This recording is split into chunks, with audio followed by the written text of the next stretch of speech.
Olá, estamos aqui juntos em mais uma pastoral. Eu quero começar essa pastoral com você lendo o texto que está descrito em Gênesis, no capítulo 2, no finalzinho do capítulo 2. O texto diz assim: E o Senhor Deus lhe deu esta ordem: de toda árvore do jardim comerás livremente, mas da árvore do conhecimento do bem e do mal não comerás, porque no dia em que dela comeres, certamente morrerás. Então perceba, a morte é uma consequência. A morte viria como uma consequência da desobediência. Estava ali posta a árvore do bem e do mal, e o homem não deveria fazer uso dela, porque se fizesse, teria como consequência a morte. Quando a gente vai para o capítulo 3 de Gênesis, a gente vê um diálogo entre a serpente, Satanás, e Eva.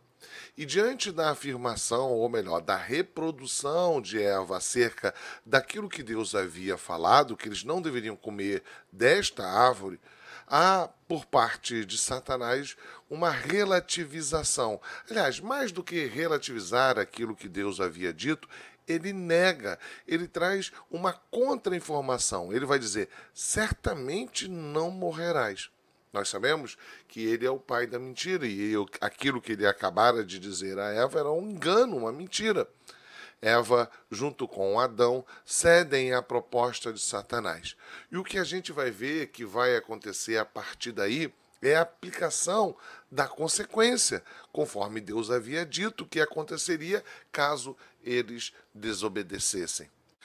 Então, quando a gente chega ao capítulo 4 do livro de Gênesis, a gente vê um irmão tirando a vida do outro. Coração odioso, invejoso, cheio de ódio de Caim, o conduz a criar uma circunstância para que ele pudesse tirar a vida do seu irmão e tira. A morte está presente. Agora, um irmão tirou a vida de outro irmão. O assassinato é uma realidade. O capítulo 4 segue e vemos um homem dito chamado Lameque. Lameque é um homem que tem duas mulheres e faz questão de se revelar, de se apresentar como um homem vaidoso, um homem hostil, um homem violento, capaz de tirar a vida de outra pessoa. Quando chegamos no capítulo 5, na sequência do livro de Gênesis, então há a apresentação da genealogia de Adão a partir de Sete.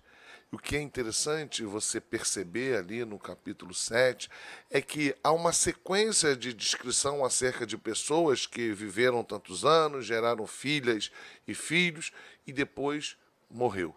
Cada uma dessas pessoas é apresentada desta forma: Fulano viveu tantos anos, gerou filhos e filhas, morreu, e morreu, e morreu. Cada um dos personagens tem o final da sua narrativa, da sua apresentação, da sua identificação com finalizando a sua história com a morte. A morte, então, era uma realidade presente agora na vida do homem. Logo, e é isso que eu quero te chamar a atenção, a morte é algo que deve nos apontar para uma realidade, para uma verdade, deve nos linkar com aquilo que Deus havia dito lá no Éden, Adão e Eva, que o pecado gera a morte. A Bíblia vai organizar isso de uma outra forma, dizendo que o salário do pecado é a morte, ou seja, é uma consequência direta, obrigatória. Quando a gente continua observando o texto de Gênesis, e a gente vai então para o capítulo seguinte, o capítulo 6, o que a gente vê ali é Deus revelando toda a sua tristeza por conta da condição do homem, por conta de toda a corrupção que o homem estava experimentando, vivendo, buscando viver longe de Deus segundo o seu próprio coração. Há um estado generalizado de corrupção e o dilúvio, ou seja, a morte, é algo trazido pelo próprio Deus, como uma consequência daquele estado que o homem estava vivendo, de forma generalizada. Então, pare e pense, por que será que eu estou falando nisto neste tempo? É porque a morte tem falado muito forte aos nossos ouvidos nos últimos tempos, nos últimos dias. A morte tem falado. A morte fala. Eu lembro que quando eu era criança, jovenzinho, rapazinho, e eu comecei a ver os meus tios, as minhas tias, as pessoas com quem eu convivia, que era da minha família, que eu convivia, eu fui vendo um ou outro falecendo, morrendo.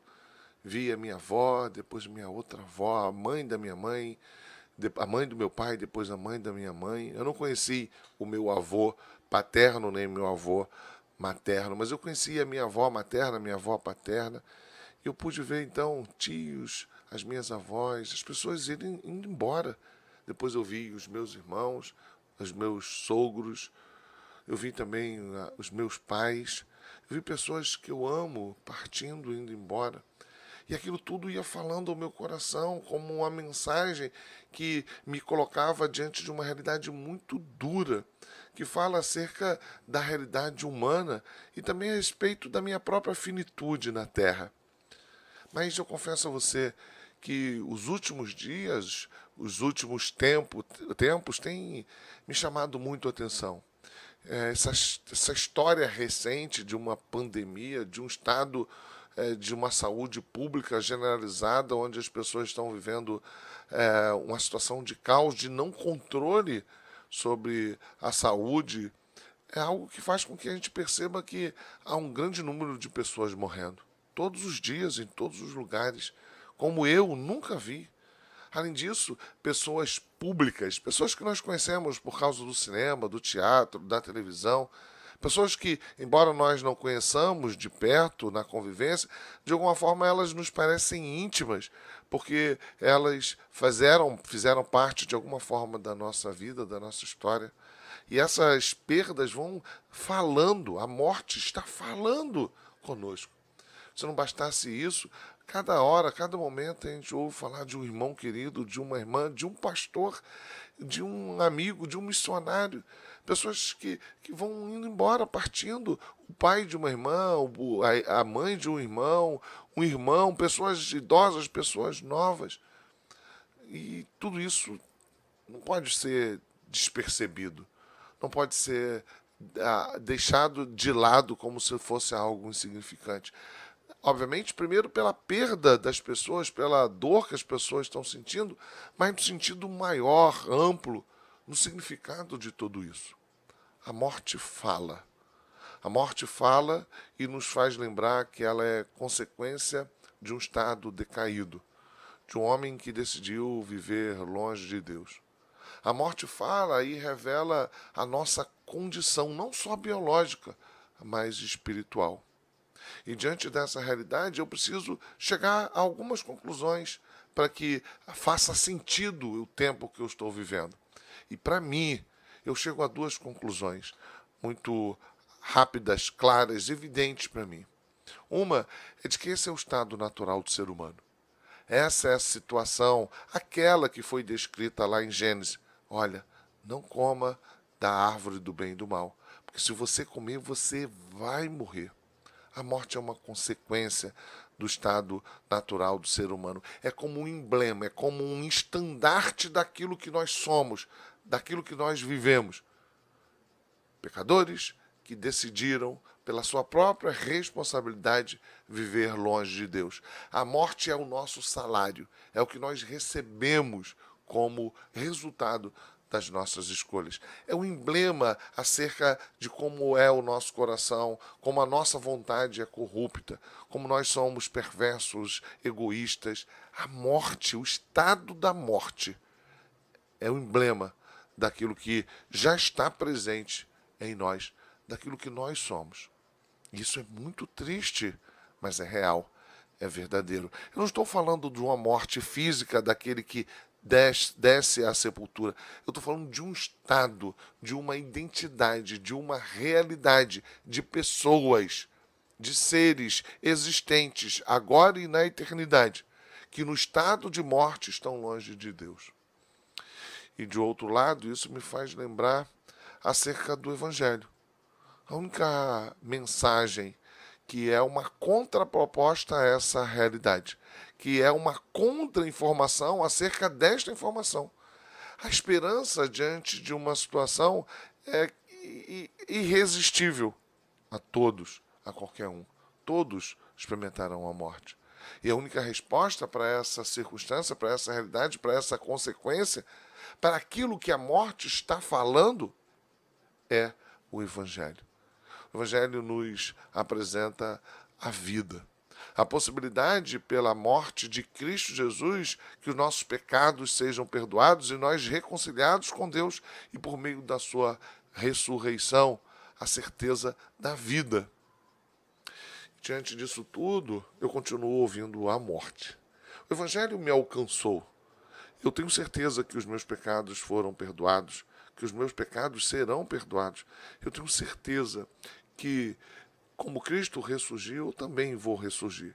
Eu tenho esperança. A morte não é o meu estado final. A morte física, o baixar à sepultura, voltar ao pó, não é o meu estado final. Cristo ressurgiu, eu também vou ressurgir.